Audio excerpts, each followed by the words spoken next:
Hey everyone.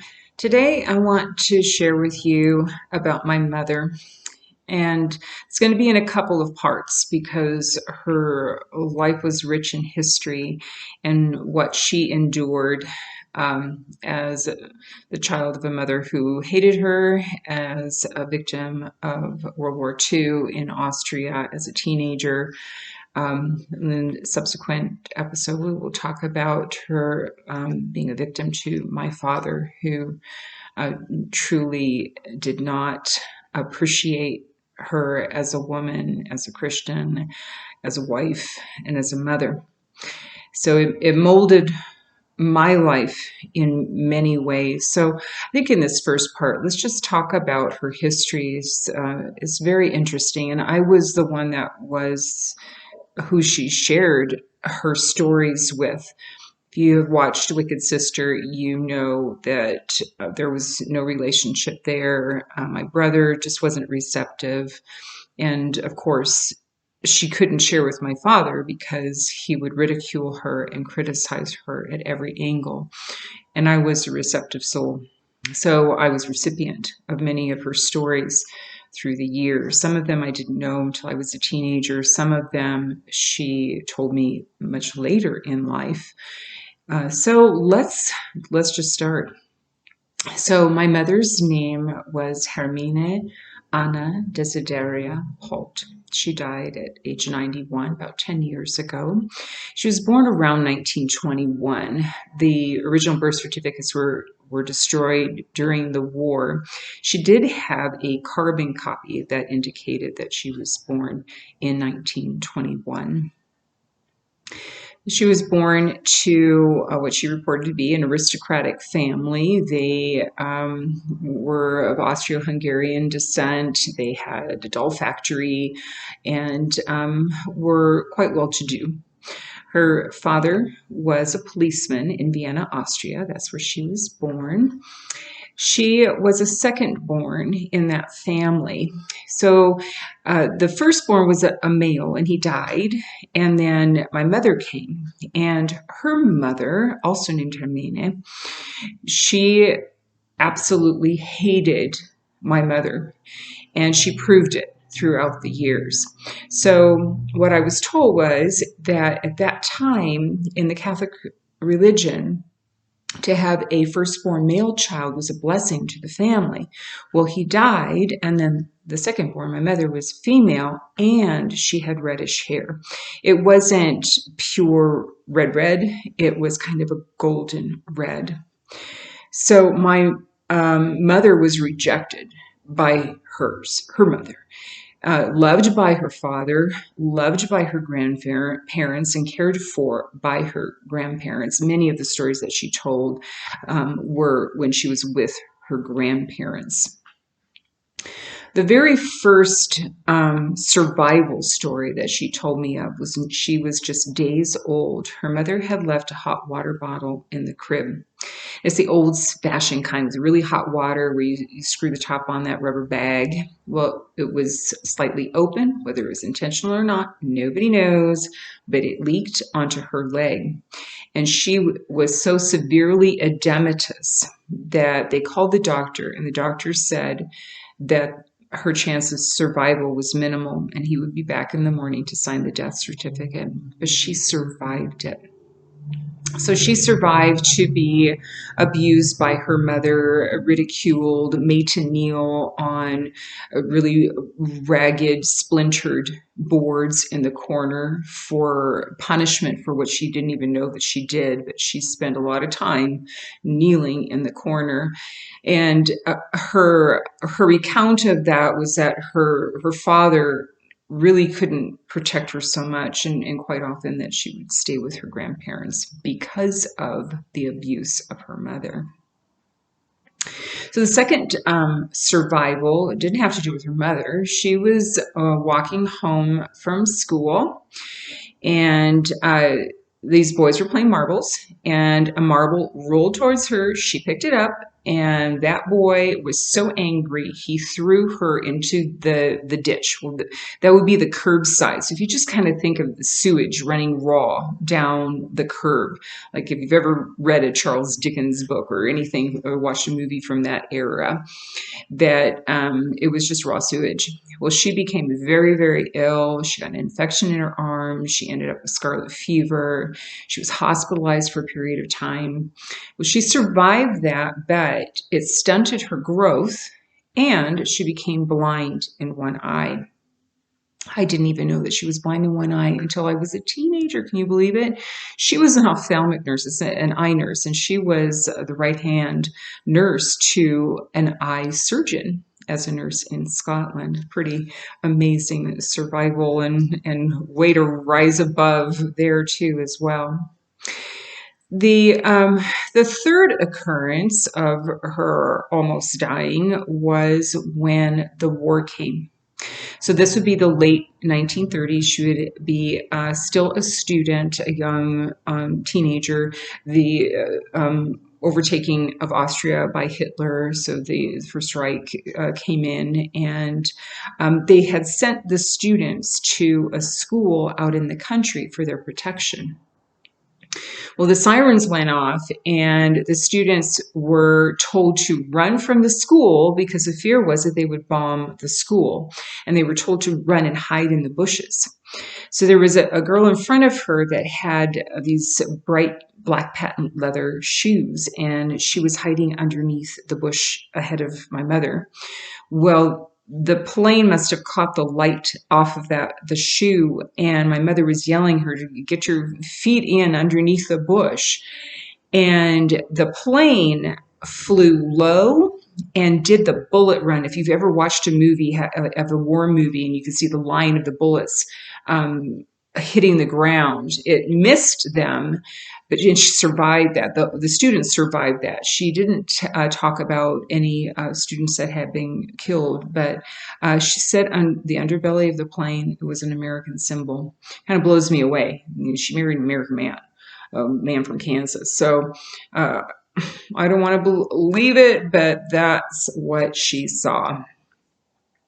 So multiple times homes were bombed. 3 separate times she was in a home that was bombed.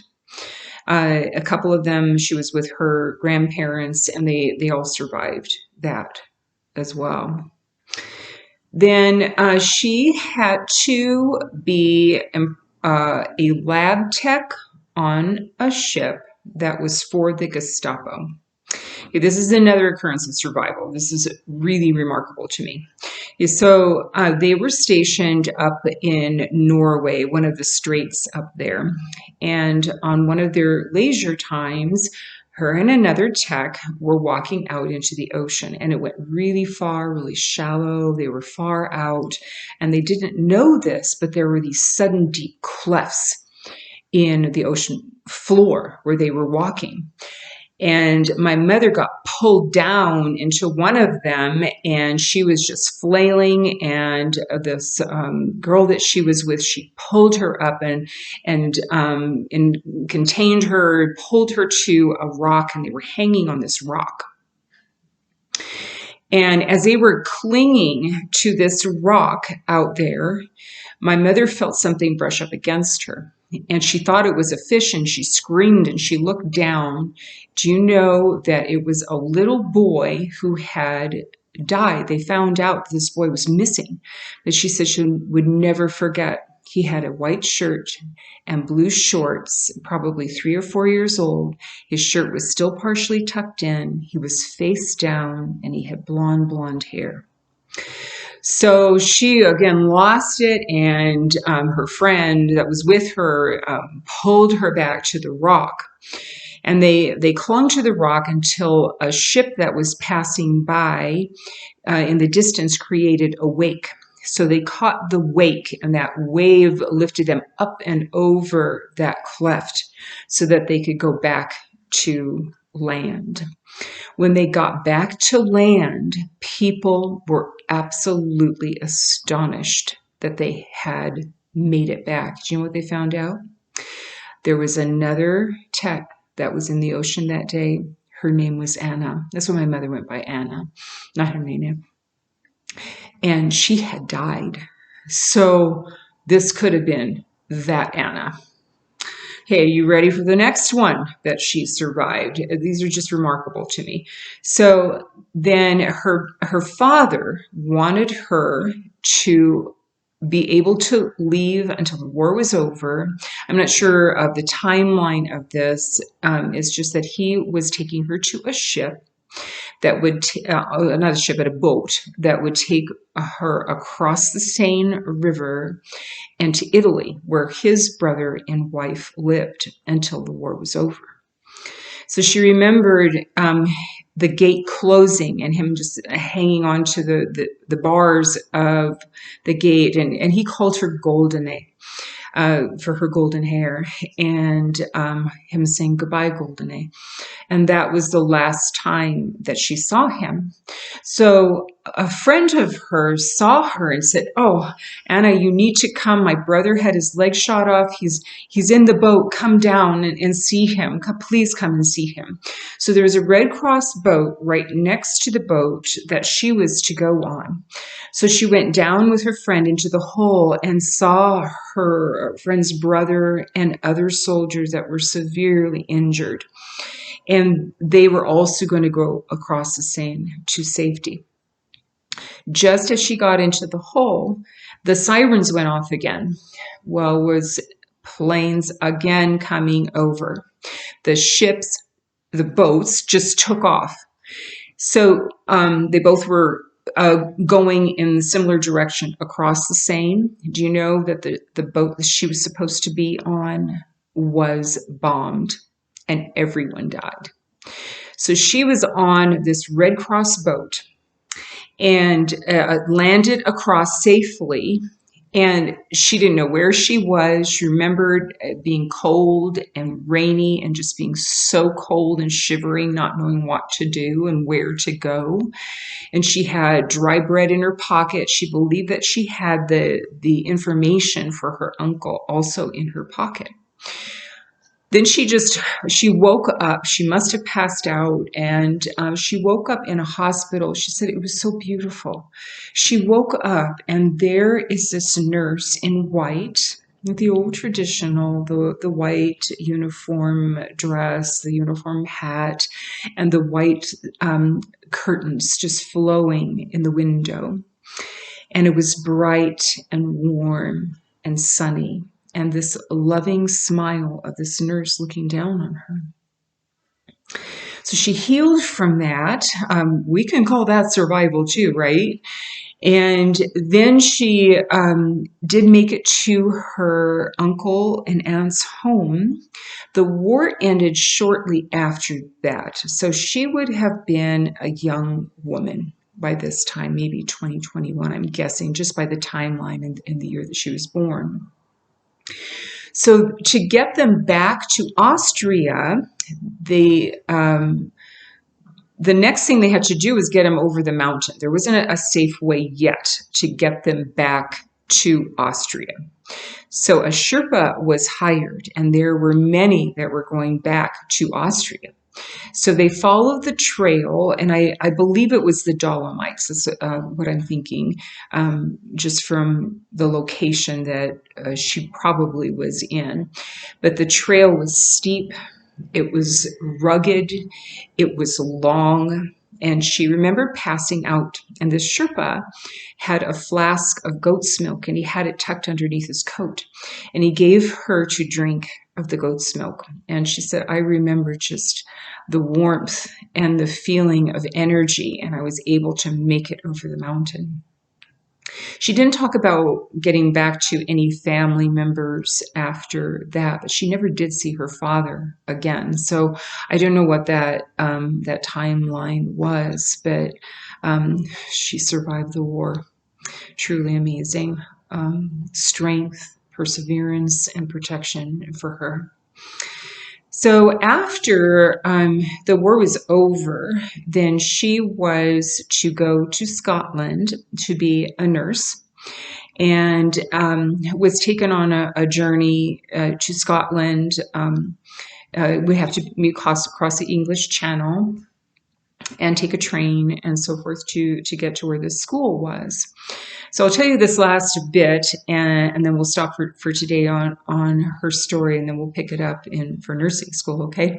So if you believe in angels, then you're going to believe this, but sure, there could be coincidence, all right? This is how she told me. So when she got off of the train and she was in Scotland and she needed to get to Honor Roke, there was a big field in front of her. There was no one to give her direction. Remember, she was Austrian. She knew some English, but she didn't know where she was, no direction whatsoever. So she just started to walk down this path. And all of a sudden, this man, this very kind man, came up to her out of nowhere and said that he could help her. Where was she going? And so she said where she was going. And this man walked with her all the way into Honor Roke, wherever her destination was. And they got to a street corner of where she needed to go. He told her where she needed to go, and she put down her suitcase and wanted to thank him. So she put down her suitcase and she went to look up at him to thank him, and he was gone. We're talking microseconds here, microseconds. And no man in sight. So she truly believed that it was an angel that came to guide her to where she needed to be at her next destination. So we're going to stop there. Just take with you the survival of this person who was left to flounder, did not have the love of a mother, had the love of a father who also had to be part of the underground and had to work for the Gestapo. He had to be very, very cautious in everything they did. So little guidance there other than some of these broader ways that he tried to protect her.